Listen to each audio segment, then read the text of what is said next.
ويسألونك عن الجبال فقل ينسفها ربي نسفا فيذرها قاعا صفصفا لا ترى فيها عوجا ولا أمتا يومئذ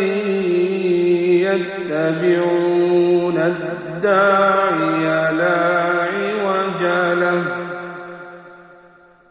وخشعت الأصوات للرحمن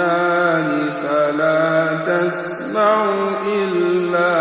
همسا يومئذ لا تنفع الشفاعة إلا من أذن له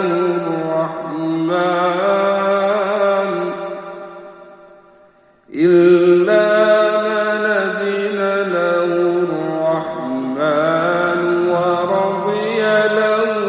قولا يعلم ما بين أيديهم وما خلفهم